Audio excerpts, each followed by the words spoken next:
Bienvenue à La Voix des Diables, le podcast en direct du bureau des coachs qui va faire résonner la passion du hockey à Briançon. What's up tout le monde, aujourd'hui on se trouve pour le troisième épisode de votre podcast préféré, La Voix des Diables, toujours en bonne compagnie, Axel Barnick et Pierre Bergeron. Bonjour. Bonjour. Salut Milan. Plus tard dans le podcast, on va recevoir Pierrick Fort, conseiller immobilier chez Capifrance. Puis nous recevrons son fils, Léo Fort, défenseur des Diables Rouges de Briançon. On va aussi faire le tour d'horizon du hockey français et nous ferons les dernières nouvelles de la semaine des Diables Rouges. Pour conclure sur les buts de la semaine, on vous a concocté une petite compilation de buts. On va réagir ça avec vous. Donc tout d'abord, dans les dernières nouvelles de la semaine, on va revenir sur votre match contre Grenoble. Grosse victoire, c'est contre un gros du championnat. Ça fait du bien quand même cette victoire. Ben, c'est ça. Je veux dire, première des choses, gagner à la maison devant un gros club, je pense que ça met tout le monde en confiance. Ça montre qu'est-ce qu'on est capable de faire.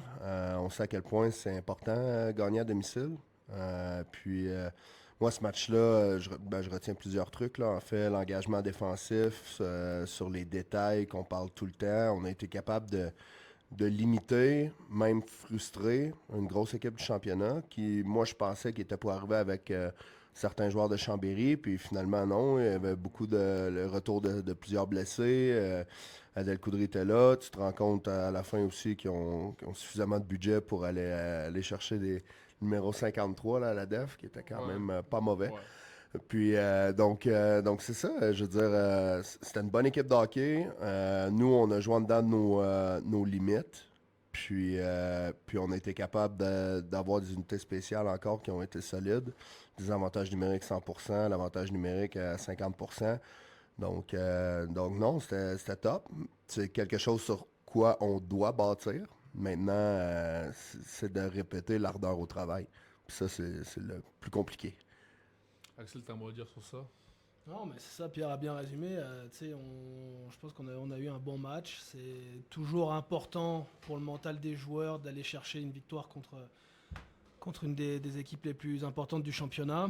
Les statistiques sont quand même bonnes là, quand on regarde contre Grenoble. Les unités spéciales ont fonctionné. Puis je pense que c'est peut-être on en parlait au dernier podcast qu'il nous faudrait peut-être une victoire contre une belle équipe pour permettre les choses qui suivent et qui s'enchaînent. Et je pense que voilà, ça a été un bon début. Puis maintenant, les gars sont sur les bons rails. Ouais, c'est sûr. Puis avant de venir sur le match de Nice en Coupe de France, lundi, il y a eu la soirée partenaire au casino. C'était bien ça, cette soirée partenaire. Il y avait du monde, non? Ben oui, Plein de il bénévoles. y avait du monde, bénévoles, les partenaires, l'unité diabolique. Honnêtement, c'était une soirée réussie. Maintenant, ça a permis aussi à tout le monde là, de dire un petit mot, les joueurs de s'entremêler avec tout ce beau monde-là. Ça a permis aux collectivités de parler. Maintenant, on aimerait bien qu'ils suivent leurs paroles. Donc, ce serait qui serait le plus cool. Tu sais, en même temps aussi, ça m'a permis, moi, de parler à nos partenaires puis à nos bénévoles tu sais, on le sait, là, tout le monde s'impatiente d'avoir des résultats, surtout avec la fin de saison passée. Sauf que je pense que c'est important que les partenaires comprennent qu'on a des joueurs, c'est des bonnes personnes, ils veulent s'améliorer. C'est les premiers qui sont concernés quand ils ont une mauvaise performance. Tout le monde est là, puis ils ont tous de quoi prouver. Là, tous les joueurs qu'on a cette année, que ce soit des jeunes ou les plus vieux, ont tous quelque chose à prouver. Donc, c'est sûr que l'effort au travail, à la fin, elle va être là. Tu sais. Donc ça fait du bien de pouvoir parler à tout le monde, puis de vraiment mettre les points sur les i et les barres sur les t. Puis je pense que c'est bien aussi parce qu'il y a les bénévoles, puis il y avait quelques fans aussi, des jeunes fans. Ils se rapprochent aussi des joueurs, ça fait une bonne cohésion du club, je pense. Ben oui, bien sûr, bien sûr. Voilà. Donc maintenant, on peut passer au match de Coupe de France d'hier soir. Victoire 5-2. Vous n'avez pas lâché du début à la fin. Toi, tu connais bien la Coupe de France. C'est bien de gagner à Nice quand même le premier match de Coupe de France. Ben oui, bien sûr. Puis, tu sais, l'année passée, c'était une victoire à Gap. Quand tu es chanceux dans le tirage de Coupe de France, tu joues à la maison. Donc, d'avoir une Magnus à la maison, je pense qu'on l'a vu, c'était une bonne foule, donc c'est important pour le club. Maintenant aussi, encore une fois, c'est important de bien jouer à la maison. C'est important d'être capable d'aller chercher ces points-là, même s'il n'y a pas de points rattachés au match d'hier. C'est quand même des répétitions qui sont importantes pour ce qui s'en vient. On sait que c'est Bordeaux dimanche, on sait que ça va être Rouen le match d'après à la maison. C'est des bonnes équipes. Nice, dernièrement, est en feu, on s'entend, là, ils ont été très forts en début de saison. Hier, premier tiers survolait, honnêtement. Je veux dire, j'étais inquiet au premier tiers. On s'en est bien sorti. J'ai trouvé on a été quand même calme dans la tempête. Ça nous a permis de construire notre match après. Puis j'ai vraiment aimé comment on a terminé le match. Là. Je pense que tout le monde va être content de comment on a terminé le match. Ça fait du bien aussi de marquer plus que 3 buts. Axel, dis-nous tout. Qu'est-ce que tu as à dire sur ce Ouais, match non, d'hier soir? Pierre a plus d'expérience que moi dans la Coupe de France, c'est sûr, mais quand tu étais là, comme on était le seul club du Sud-Est à tomber contre une autre Magnus, t'es toujours, tu te dis, ça va être plus difficile, c'est sûr, mais d'un autre côté, tu te rends compte que dans le rythme, pour les joueurs, c'est quand même plus intéressant parce que ça te permet de. C'est comme si tu avais une suite de championnat, c'est pareil, c'est comme si on avait joué en Magnus mardi, pour l'état de forme et pour en tout cas comment les joueurs visualisent les choses. Donc je pense que c'est une belle préparation pour les matchs qui s'en viennent ce week-end. Là, on a eu même les statistiques il n'y a pas si longtemps que ça du match. Puis je pense que c'est un des premiers matchs, Pierre, tu me trompes, mais on est à 50-50 sur les batailles gagnées pendant le match. Là, donc je pense que c'est un des premiers matchs qu'on réussit autant. Ce qui est quand même, ce qu'on a trouvé intéressant, et on s'est dit pendant le match, là, ce qu'il a dit Pierre là, quand on était dans la tempête du premier tiers, c'est qu'on a commencé à voir vraiment des belles choses des joueurs. Les joueurs ont fait le dos rond, ont été capables de tenir défensivement et de faire les efforts. Puis quand on récupérait les pucks, à les sortir correctement, à se donner dans de bonnes situations. Ça a commencé petit à petit, puis de mieux en mieux dans le deuxième. Dans le troisième, même quand on était à 2 longueurs d'avance, on l'a vu, les joueurs n'ont rien lâché jusqu'à la 60e minute. Donc ça, c'était vraiment, je pense, que le jeu se construit, l'équipe se construit. On l'avait dit depuis le début de l'année, ça prend du temps, mais on est sur la bonne voie.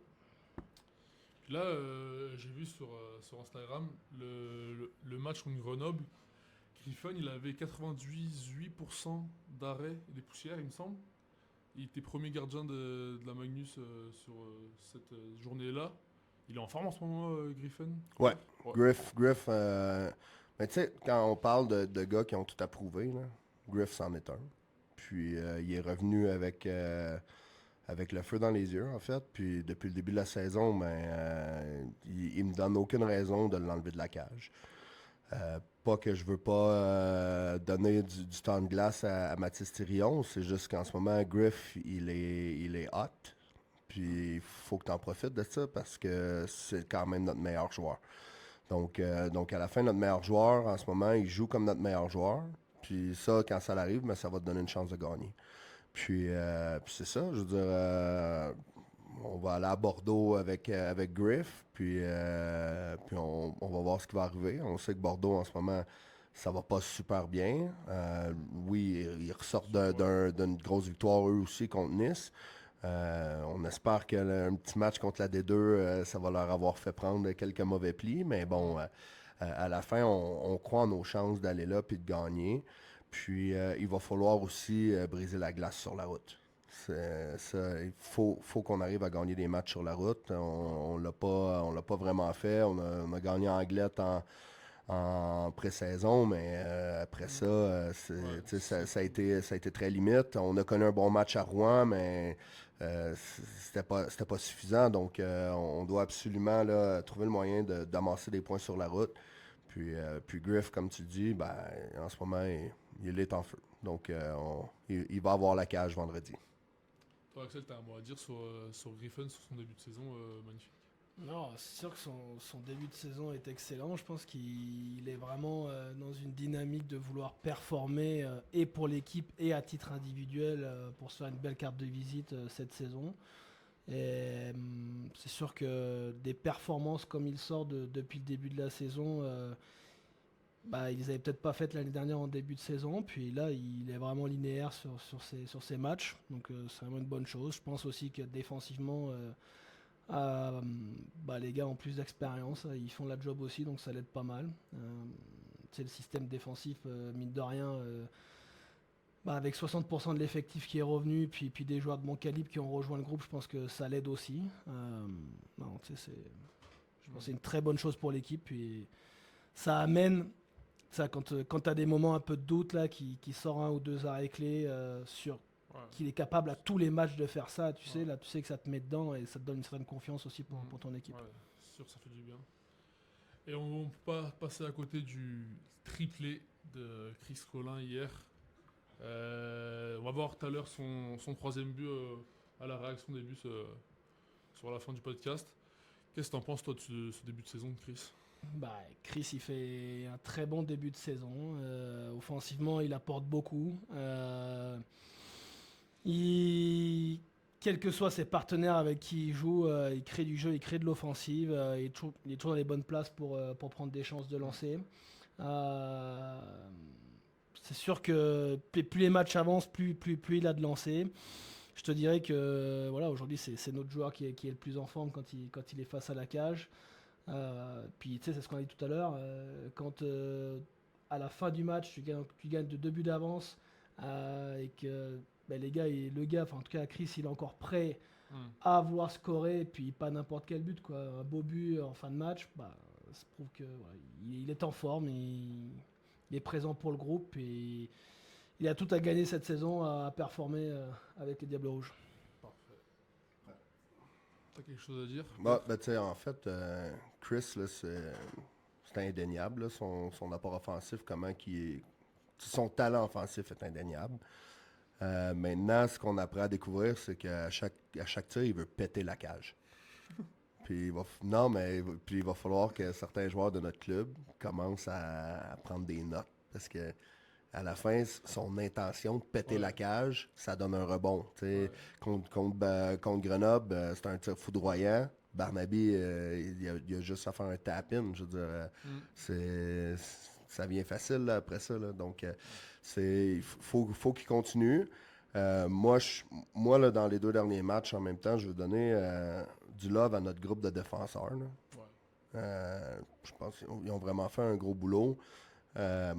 C'était le retour de Léofort. Tu le lances dans la mêlée contre Grenoble. Il frappe. Il se laisse pas imposer. Oui, il y a quelques déchets dans les transitions, des trucs comme ça, mais ça fait longtemps que tu joues pas. C'est normal. Djigaouri, il y a une bonne progression. Aurélien joue comme un vétéran. Despat, il commence à se retrouver un peu. Puis Bisson puis Panty commencent à jouer comme ce qu'on s'attendait d'eux. Donc c'est très positif. Puis d'un point de vue défensif, Yannis Penet sur le piqué. Puis là, je veux pas jinx notre piqué. Fait que je parlerai pas de statistiques, mais en ce moment, le piqué va bien. Puis Yannis, il est sur le premier piqué. Donc il fait un excellent travail aussi, donc c'est cool. Parfait, merci les gars d'avoir fait les nouvelles de la semaine de Diable Rouge avec moi. Aujourd'hui, dans la Voix des Diables, on reçoit un homme bien connu à Briançon, à la fois entrepreneur local et, je crois, passionné de hockey. Il est partenaire du club, père d'un joueur de nos Diables Rouges et surtout un acteur clé du marché immobilier briançonnais. On accueille Pierrick Fort, conseiller immobilier chez Capifrance. Salut Pierrick, comment ça va? Salut, ça va très bien. Je suis très heureux d'être là, je suis très honoré aussi parce que j'adore votre podcast. Je trouve ça vraiment génial parce que ça met de la proximité avec les supporters, avec les acteurs briançonnais et je trouve ça vraiment génial. Tu es conseiller immobilier ici depuis combien de temps? Puis c'est quoi qui te passionne avec ce métier? Ce qui me passionne, alors ça fait 5 ans que je suis dans l'immobilier. J'ai été en double activité parce que c'est une reconversion, c'est devenu une passion parce que y a le côté humain qui est énorme. Voilà. Le côté humain, c'est ce qui m'anime vraiment. Toutes ces maisons, toutes ces vieilles maisons ont une âme, ont une histoire. Et surtout chez nous, à Briançon, avec l'histoire, etc., c'est vraiment ce qui m'anime. Et le côté humain, avec la proximité des gens, c'est quelque chose que j'aime. En effet, je suis briançonnais, je suis né ici. On me connaît, alors je ne suis pas le plus connu du monde, mais voilà, j'ai un nom de famille qui est Populaire, là, disons-le. voilà, ici à Briançon, donc ça aide. Et je connais pas mal de gens et c'est génial.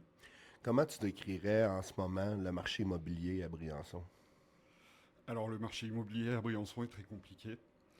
Bon, c'est pas une nouveauté, hein, ça fait depuis le post-Covid que c'est très compliqué. On essaye moi personnellement, j'essaye de mettre en avant mes biens et de les rendre accessibles aux locaux, ce qui n'est pas toujours évident. Mais ça fait 2 ans de suite que je suis à 96% de vente en logement principal à des jeunes Briançonnais, à des gens plus anciens de Briançon ou à des gens qui viennent s'installer à Briançon. Et ça, c'est top. Il y a des gens de l'extérieur qui viennent s'installer chez nous. Est-ce que tu crois que le développement du tourisme, qu'est-ce qui se passe en ville en ce moment avec les blocs appartements, l'hôtel, etc., qui va arriver, est-ce que tu crois qu'il va y avoir un développement qui va se faire dans les prochaines années à Briançon? Est-ce que tu y crois? Écoute, il faut pas se leurrer. Nous, Briançon, la seule économie qu'il y a, c'est le tourisme. Voilà. Donc, à partir de ce moment-là, on n'a pas le choix que de développer ce genre de choses. Et on est même obligé de le faire. Maintenant, ça a des côtés négatifs, on le sait. Il y a des gens qui ont du mal à se loger au niveau location. Parce que la part belle est donnée à des locations type saisonnières, ce qui est compréhensible. On est un domaine touristique, donc forcément, c'est des choses qui fonctionnent bien. Les gens qui veulent rentabiliser des appartements qu'ils achètent, ils préfèrent louer au niveau saisonnier plutôt qu'à l'année. Mais il est vrai que ça coince à ce niveau-là pour les familles, pour les gens qui viennent se loger sur Briançon et qui ne peuvent pas acheter tout de suite, mais qui voudraient louer, c'est compliqué. Je viens de passer à une question, là. Est-ce que Airbnb est un fléau pour Briançon? Sans faire de langue de bois, oui. C'est un fléau, encore une fois, ça dépend si on se positionne côté rentabilité. Je veux dire, des gens qui ont une maison, des Briançonnais purs, qui ont une maison et qui ont un studio chez eux et qui veulent se faire 4 sous pour gagner leur vie un peu mieux, pour mettre du beurre dans les épinards, c'est une bonne solution. Maintenant, voilà. C'est ceux qui monopolisent les appartements pendant les 8 mois, pas les 8 mois d'hiver, là, mais exemple les 8 mois de tourisme. Non. Parce qu'eux, ça leur dérange pas de pas louer les 3-4 mois qui restent, ou c'est la période morte, en fait. Tout à fait. Voilà, après, c'est un long débat, mais les lois françaises n'aident pas. Je veux dire, on n'a pas le choix que de faire des locations bail meublé 1 an renouvelables. Ou alors des bails non meublés qui durent 3 ans. Donc voilà, il y a des bails mobilité mais qui ne sont pas très connus. C'est pas simple. Les gens qui veulent faire juste un moment de location, en fait, c'est très compliqué. Si sur 1 an tu te dis je veux louer 3 mois, mais le reste du temps je veux quelqu'un tout le temps, ça devient très compliqué au niveau du bail. Okay. Maintenant, tu es partenaire avec le club depuis combien de temps? Parce qu'avant que Léo joue ici, tu étais partenaire du club. Tout à fait. Avant qu'il joue ici, en effet, qu'il jouait ailleurs, j'étais déjà partenaire. Ça fait la 3e année consécutive. Ouais. Alors, je suis pas seul. Je suis avec. On est 2, donc avec Christine Finot, qui est ma collègue. En fait, sur Briançon, on est 5. Voilà. Il y a Christine Finot on a chacun notre partie. Christine Finot, c'est plus sa partie, c'est plus le luxe et prestige. On a Charles Manguet aussi, qui est, lui, c'est la partie commerce entreprise. Emmanuel Manguet, sa femme, qui elle, est un peu comme moi, c'est plus le logement du Briançonnais. Et puis on a une petite nouvelle qui s'appelle Estelle Parizeau, qui elle, est sur la Grave et Villars d'Arène. Et qui vient de rentrer chez Capifrance. Bon, on salue tous ces gens-là Oui, pendant qu'on est j'en ici. profite. Dis-moi, ton fils maintenant joue pour le club. Oui. C'est quoi ton ressenti? Bon, Ton ressenti. C'est quoi l'émotion que tu vis? Comme là, il y a eu 2 très bons matchs cette semaine. Comme papa qui regarde ça, c'est comment? alors c'est compliqué, c'est un sujet compliqué. Être papa de joueur, on préfère qu'il joue à Briançon que dans l'autre club où il était avant, évidemment. On ne dira pas le nom. Non, bon, on peut le dire, hein, les Rapaces de Gap, même si j'ai beaucoup de respect pour les Rapaces, parce que je veux dire, sans eux, aujourd'hui, ils ne seraient pas à ce niveau-là. Ils ne seraient pas en Magnus. Malgré tout, il a bossé, etc. Il n'y a aucun souci là-dessus. C'est un sujet qu'on a. Voilà, j'ai beaucoup d'émotions, évidemment. Après, je l'accompagne du mieux que je peux à mon niveau, parce que moi, je ne suis pas un professionnel de hockey. Et je le soutiens, on le soutient, toute la famille le soutient. Hier, il y avait toute la famille dans les tribunes, c'est cool. Moi, ce que j'aime, c'est voir le sourire de mon fils, quoi. Ça, c'est un bon papa, ça. Voilà. C'est bien. Meilleur souvenir de hockey à Briançon? Ah bah, victoire de la Ligue Magnus. Ouais, oui.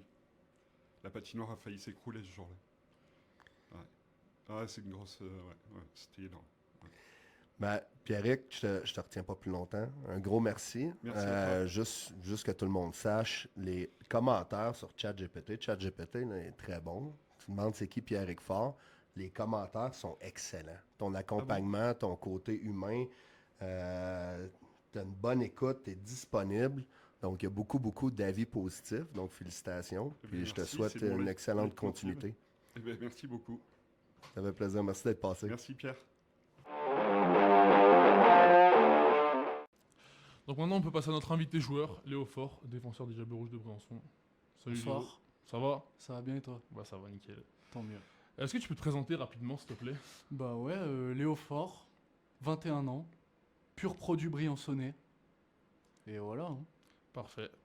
Est-ce que tu peux me dire un peu comment t'es tombé dans le hockey et comment t'as fini par jouer ici à Briançon? Et ben, ça a commencé, je cherchais un sport quand j'étais petit. J'avais essayé le foot, sauf que ça m'avait pas trop plu. Ligament croisé. Ouais, ligaments croisés. Et puis du coup, bah, j'ai fait un entraînement, j'ai arrêté. Et j'ai suivi un pote qui était à mon école, il faisait du hockey, il m'a dit viens essayer. Je suis allé essayer et j'ai plus jamais quitté ça. Hein. Ok. Comment tu vis cette année l'ambiance dans le vestiaire, le groupe, la dynamique? Comment ça se passe avec les gars dans le vestiaire? Bah franchement bien, même si il y a eu un début de saison qui était pas à la hauteur de nos attentes, mais bien le groupe vit bien et puis il y a toujours de la bonne humeur, donc on est content, il y a des gars fun, c'est facile. Parfait. Pendant ton hockey mineur, même maintenant, est-ce que tu as eu un souvenir dans le hockey jusqu'à ici c'est quoi ton meilleur souvenir dans le hockey? Mon meilleur souvenir, je pense que c'est la finale U20 qu'on a fait avec Gap, même si on l'a perdu. Ouais. Tu sais, d'arriver en demi-finale, jouer Grenoble, Ouais. les éliminer en overtime. Ouais. C'était fou ça. Sach. Et puis bon après la finale s'est pas bien passé pour nous, mais c'était incroyable. Franchement, on a rempli la patinoire en U20, c'était vraiment magnifique. Parfait. Maintenant, comment toi tu vois la saison actuelle, genre, de ton point de vue, comment tu la vois cette saison? Moi, je pense que déjà la victoire contre Grenoble, elle a fait vraiment du bien. Ouais, c'est sûr. On fait un match solide contre Grenoble. Et hier, on l'a vu encore, on refait un bon match. On gagne en Coupe de France. Donc je pense qu'il faut juste construire là-dessus, gagner de la confiance. Et puis si on continue comme ça va aller. Hein. Ok. Maintenant, on va passer à ton côté perso. On va briser la glace un peu. Dis-nous, est-ce que tu as un rituel avant les matchs? Donc j'ai beaucoup de rituels. Ça commence à la fin du morning skate. Donc quand je rentre chez moi, Je sors toujours de ma chambre à midi pile pour me faire à manger. Je mange, je retourne dans ma chambre, je regarde des vidéos, des trucs comme ça. Petite sieste, je me lève, 2 matchs FIFA. Sur les 2 matchs, il faut au moins que j'ai une victoire, sinon j'arrête pas. Donc 4 matchs, 5 matchs. Non, parce Ouais, que comme je suis plutôt pas mal, Ok, ça va. par exemple contre Nice c'était un match et c'était fini. Ok. Après, petite douche avant de partir, puis après j'arrive à la patinoire et puis rituel, tu sais, tu tapes ta crosse, tu joues au nouveau, tu fais ton échauffement et après le match il commence et t'es prêt quoi. Et t'as pas de rituel comme Tosh où tu gardes le même caleçon ou quoi Non. Ok, ça va. C'est quoi ton hobby en dehors du hockey, ce que t'aimes faire en dehors du hockey, toi? Je joue beaucoup à la play, à Ok. FIFA du coup. Ah. Puis après j'ai la famille donc je vois la famille Ok, et puis je joue à la play. ok, bah c'est bien. Et Ouais. voilà. Ouais, tout pareil. Ouais voilà. Ok. C'est quoi ton plat préféré, Léo? Fondue savoyarde. Ok. Pour les fans, si vous voulez faire plaisir. Banger. Si vous voulez faire plaisir à Léo, Si des touristes voient cette vidéo, venez à Briançon manger de la fondue. Allez. Merci. est-ce que tu aurais une anecdote à nous raconter avec l'équipe, une anecdote drôle que tu as depuis le début de la saison? Non. Ok. Merci. Et maintenant, pour finir, est-ce que tu aurais un mot à dire aux fans?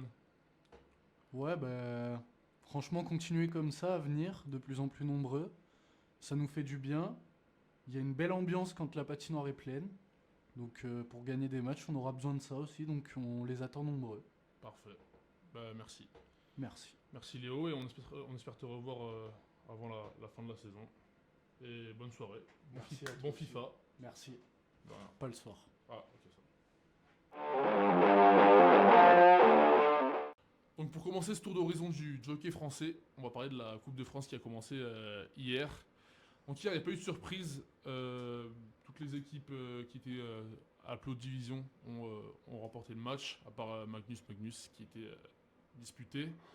Maintenant, vous, qui c'est que vous voyez comme surprise dans cette Coupe de France? Ce soir, il y a des matchs qui arrivent. Pour vous, ça va être qui la surprise de cette Coupe de France? Ben là, en ce moment, Toulouse gagne 1-0 contre Anglette, en ce moment même. Je parlais à Claude Devez aujourd'hui en plus.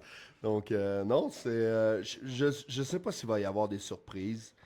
Je pense que cette année, en tout cas pour les équipes Magnus, là, ça va être beaucoup l'avantage de la glace, j'ai l'impression, pour être honnête. Après ça, j'ai hâte de voir, tu sais, aussitôt qu'on va avoir fini de tourner de podcast, je vais aller voir quand même Morzine Gap, parce que Morzine, c'est dur de jouer là-bas quand même. C'est une petite patinoire, ouais, c'est ça, t'es un bon gardien. Ils ont quand même ramené beaucoup de joueurs de l'effectif qui sont habitués de jouer ensemble offensivement, Ziuziazine, Morozov. Il y en a plusieurs bons joueurs étrangers là-bas, quelques bons Français aussi. Il y a un défenseur français, Tom Combaz, qu'on a à l'œil aussi. Donc, j'ai hâte de voir qu'est-ce qui va se passer. Après ça, ben, tu regardes les résultats d'hier, je pense qu'il y a des clubs qui l'ont peut-être trouvé plus dur que d'autres. Marseille, 6-0 à Rouen.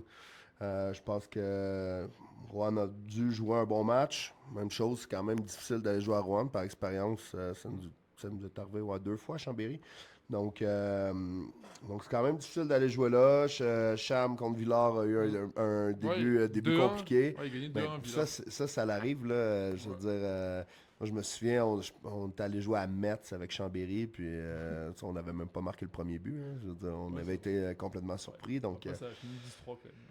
ouais, non, plus que ça. Ouais, plus que ça. 18-3, je pense, ou 18-4, un truc comme ça. Mais ouais, tu sais, après ça, je suis un petit peu triste pour nos amis, les Jokers de Serge Pontoise. Là, ça commence à être compliqué. Puis c'est un bon entraîneur, mais je pense qu'il perd un peu patience. Puis il y a une jeune équipe, donc il va falloir qu'il s'arme de patience.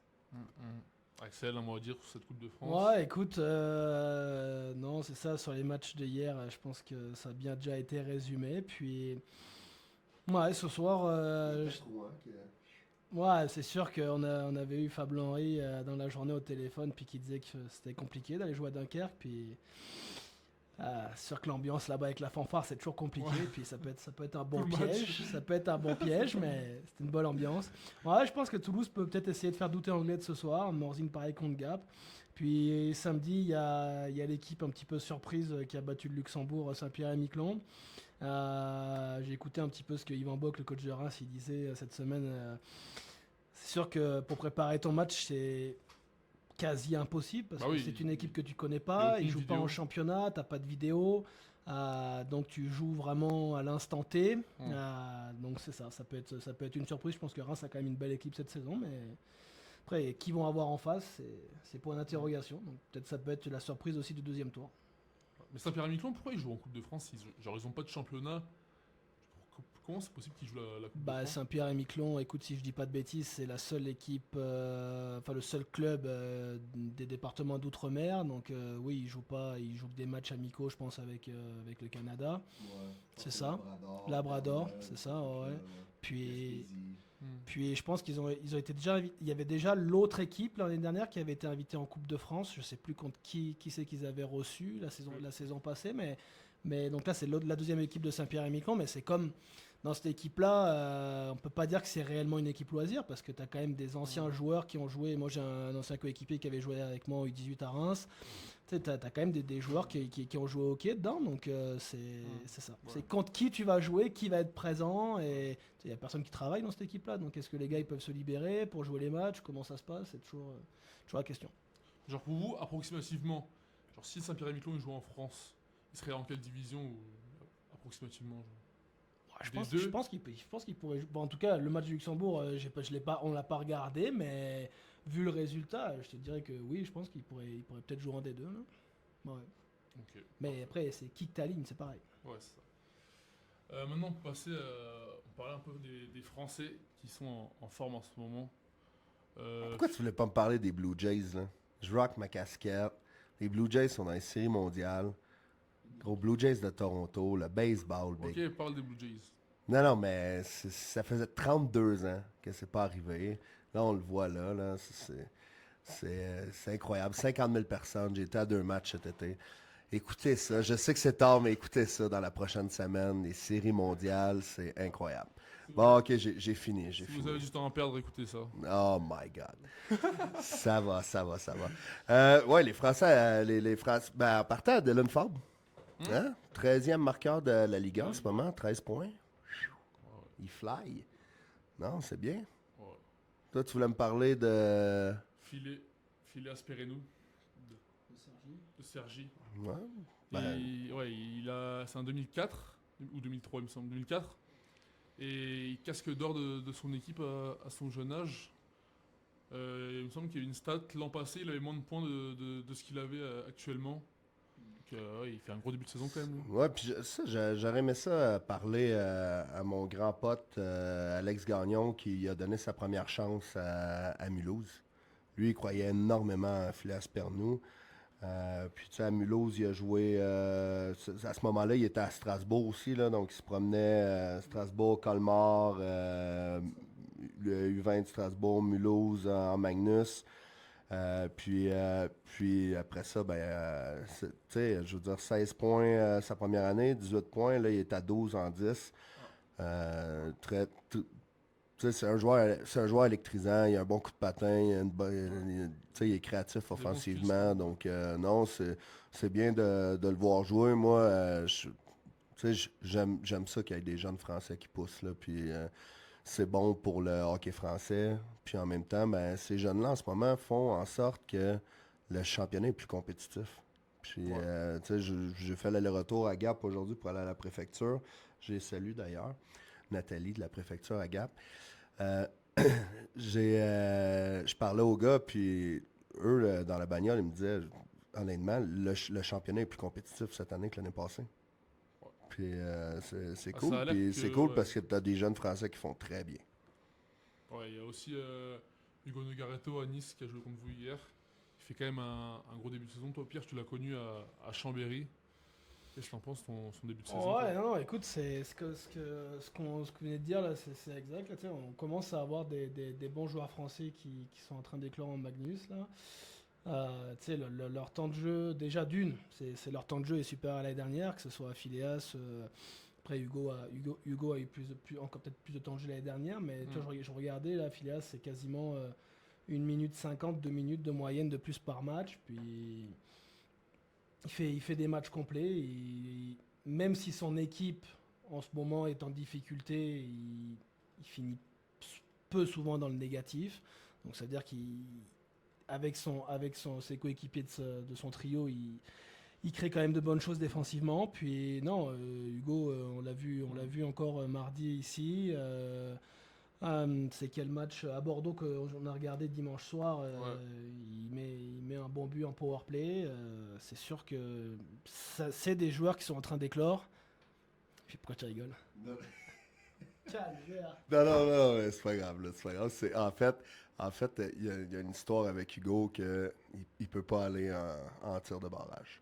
Ouais, c'est vrai, il a marqué. Ah oui, il a marqué. Gros, Ouais, c'est ça. Puis je l'ai Hugo envoyé, peut pas aller en tir de barrage, ouais, c'est ouais. genre ça le stresse. Ouais, j'ai oublié de lui Puis- dire hier. Je l'ai vu, je lui ai pas parlé de ça.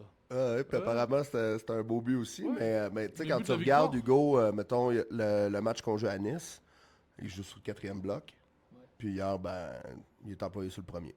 Donc il y a une progression, c'est cool. Powerplay en plus, il me semble. Non, puis tu sais, Hugo, c'est un des jeunes que j'ai vu avec ton frère, avec les autres jeunes quand il jouait 12-13 ans, et était déjà très bon techniquement, mais j'ai l'impression de le revoir cette saison, avec son aisance qu'il avait quand il était jeune, là, U13, U15, et maintenant il a mûri, il fait la même chose, il produit la même chose au sein de la Magnus, donc franchement, il va avoir une belle saison, puis il est prêt à ça. Magnifique. Dédicace à Hugo, je lui avais dit que j'allais parler de lui dans le podcast. Il va être content. Ouais, il va être content. Il doit de l'argent ou pas? Ouais, plein. De la thune? Ouais. Ok. J'espère qu'il a mené sa vie. T'assureras de la partager avec moi. Ouais, c'est ça. Merci. Donc maintenant, on a fini avec notre tour d'horizon. On peut passer au but de la semaine qu'on vous a préparé. Je coupe. Donc, le premier but qu'on regarde cette semaine, c'est un but que moi et Axel, on a eu l'occasion de voir en live. Donc, on est allé voir Johan Colomban jouer à Caen.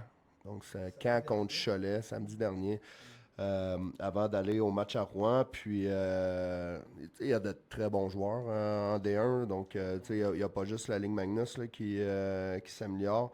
Là, ici, on va avoir une passe de Clément Masson vers Louis Bellil.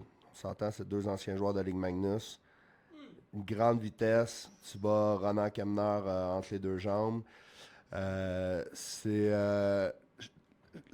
faisait un tour d'horizon là, des équipes de D1. Là. Ouais. Doug de Cholet, c'est fort cette année. Honnêtement, Gramet Bauer qui est de retour. Ouais, t'avais dit ça, là, mais oui, c'est fort. T'as une bonne défensive, des bons vétérans. Puis Julien Pian, l'entraîneur, ça fait longtemps qu'il est dans la ligue, qu'il fait un bon boulot. Donc j'ai hâte de voir comment ils vont se débrouiller. Puis tu sais, on parle du sportif au niveau de la D1, mais tu sais, comme on a été reçu à Caen, sincèrement, tu vois vraiment que la D1 se professionnalise. Toi, tu l'as connu à Chambéry, mais ça fait plus longtemps pour moi que j'avais côtoyé des patinoires de D1, mais comme on a été reçu, comment les partenaires sont choyés, l'organisation des matchs, les animations, les clubs de D1 sont... Mais il y avait pas un siège de libre. Je veux dire, on était sur la galerie de presse. C'était plein. C'était plein. Tour de piste, les VIP, c'était plein. En plus, on mangeait bien au bar à Chambéry. Oui. Oui. Oui. Tu t'en rappelles, hein? Ouais, je m'en rappelle. Ouais. Je mangeais beaucoup là-bas, ouais. C'est incroyable. Ouais, Ça ouais. s'appelait déjà ce truc? C'est pas un truc à éléphant? Non? Je me souviens plus. Le bar de l'éléphant. Non, pas tout. Ok. On peut passer au prochain but. Bien sûr, tu veux y aller avec lequel?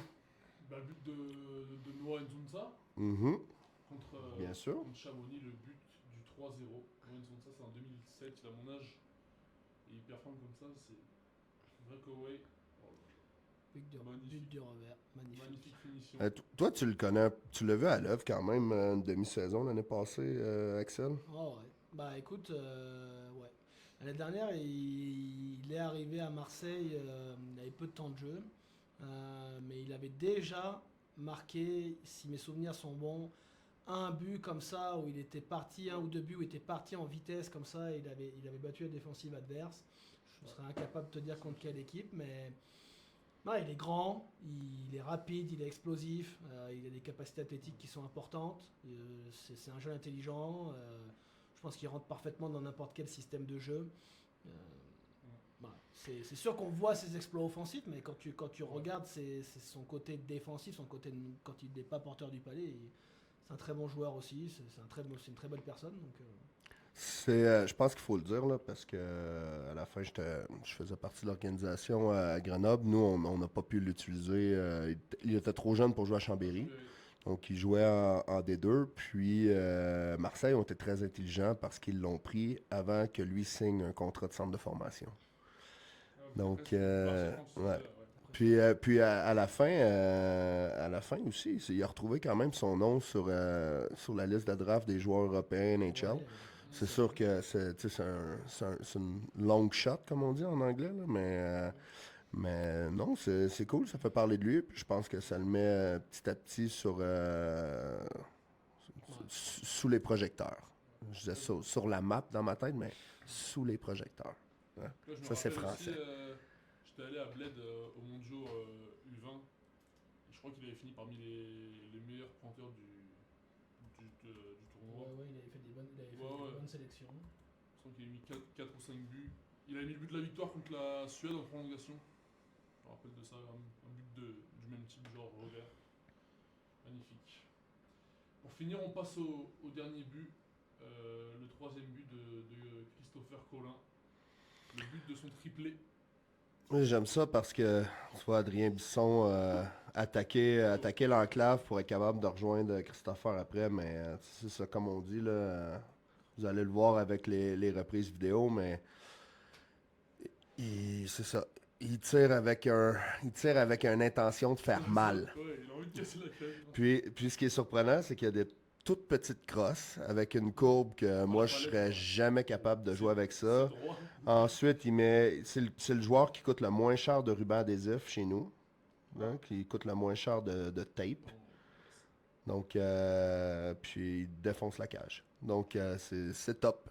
Ah, c'est vrai que quand tu le vois sur la vidéo, c'est vraiment l'intention d'aller chercher cette cage. Et je pense qu'il doit visualiser qu'il marque avant que le puck Ouais. parte de sa Il main. le fait souvent des slaps comme ça, powerplay. Ouais, mais là, ça fait 2 matchs en ligne, ça marche, mais en même temps, je pense que qu'est-ce qui est bien, c'est que il n'y a pas besoin d'aller pour un one-timer. Il n'y a pas besoin d'y aller pour un tir sur réception. Il prend le temps de l'arrêter, il se place, boum, c'est parti. Puis c'est souvent parti sur la partie extérieure de la cage, donc plus dur pour le gardien. Remets le replay une dernière fois. Tu sais, je voulais, si je me trompe pas, tu sais, même un petit message pour les jeunes hockeyeurs là. C'est un moment où il arme son slap, il réceptionne. Son slap, Sa crosse ne monte pas très haut là. Ouais. Tu sais, son slap, il le déclenche en. il le déclenche très rapidement. Ouais. C'est ça là. T'as souvent plein de jeunes là dans le hockey mineur qui veulent absolument attraper l'étoile d'araignée, puis tu sais c'est ça là, Lui il dépasse pas la culotte, enfin au-dessus de la culotte, ouais. c'est ça remonte que le lancer frappé, il n'y a pas besoin que la palette monte au très haut. ciel, ouais. Bah, parfait, merci d'avoir réagi à ces buts. Merci Milan. Pourquoi tu me remercies? Parce qu'on te remercie, Milan. Merci. T'es splendide. Merci. Ça je sais. Toi aussi. Faudra demander à Molson par contre un partenariat pour les Diables Rouges. Ça se bonnet, je l'ai eu à Drummondville. Ouais, mais là c'est ça, on en parle, on en a parlé la semaine passée, mais ici, il y a un espace publicitaire à remplir, là. Donc, s'il y en a qui ont des idées, je fais un clin d'œil à Le Crony, Tourmente, hein, c'est un produit à placer ici, ou je sais qu'il y a des distilleries dans la région. Donc, si vous voulez faire du placement de produits, on a quand même eu quelques vues sur le podcast. Ça peut vous aider et nous aider. Parfait. Bien dit. Ouais. Bien envoyé. On vous donnera la semaine prochaine les chiffres des vues du podcast, que ce soit sur Spotify ou YouTube. Comme ça vous donnera un petit peu une idée. Et en tout cas, notre événement, on va dire interne au club, commence à prendre sur les réseaux. Mais après, avec les retours, genre tout le monde me dit qu'ils écoutent un peu sur Spotify. Enfin, il y en a qui écoutent sur Spotify, il y en a sur YouTube. Genre, c'est un peu moitié-moitié. Moi, je pensais que ça allait être que sur YouTube, mais il y en a aussi sur Spotify. Bah, tu vois, regarde, moi j'ai pas Spotify, j'aime bien écouter Spotify. Je trouve que c'est sympa à écouter dessus. Voilà, parfait. Donc, avant de finir, on va répondre à vos questions que vous nous avez envoyées sur notre email podcast@joblikeun-6 rouge avec un s.fr. On a reçu un message comme quoi, est-ce qu'il y a des joueurs anglophones qui vont venir sur le podcast? Mais je pense que oui, on pourra les inviter parce que, bon, même si mon anglais, il est pas super. D'ailleurs, dédicace à Madame Fardella, ma prof d'anglais, qui va venir nous aider, j'espère. Oui, elle va venir m'aider moi aussi. Oui, on va inviter des joueurs anglophones. Bien sûr, oui, il y aura des joueurs anglophones dans le podcast. Je pense que prochainement, ils viendront. On voulait d'abord lancer ça avec des joueurs francophones, puis après, on vous mettra. Il y aura bien sûr des joueurs qui seront invités. La seule question est encore des petits réglages techniques à comment on vous donne la traduction pour juste la partie audio sur Spotify. Ouais. Mais voilà, Sinon, on règle ces petits détails parce que le podcast c'est que la 3e édition, mais il y a Pierre qui est bilingue aussi pour traduire s'il y a un souci. Hein. bien sûr. On a reçu une deuxième question concernant Octobre Rose. Est-ce qu'il y aura des maillots Octobre Rose? Ben voilà, on vous présente le maillot pour dimanche. Il sera là le maillot à 20h30 contre Bordeaux. L'avant-première du maillot sur le podcast. Milan, il faudrait que tu le mettes pour que nos auditeurs ils voient le maillot. Ok, Il faudrait que tu mettes le maillot. Je le mets maintenant? Oui, mets-le maintenant. Mets-le maintenant, ce beau maillot rose.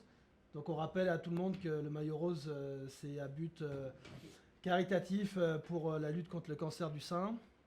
Donc vous aurez dès dimanche soir à la boutique, donc pendant le match, vous pourrez acheter des maillots Octobre Rose, le maillot supporter Octobre Rose, et lundi matin à partir de 8h, notre service communication du club mettra en ligne les maillots portés par les joueurs qui seront vendus aux enchères, toujours au profit d'une association pour le cancer du sein. Merci Milan, Voilà, tu es magnifique. Je finis avec le maillot comme ça, on le montre.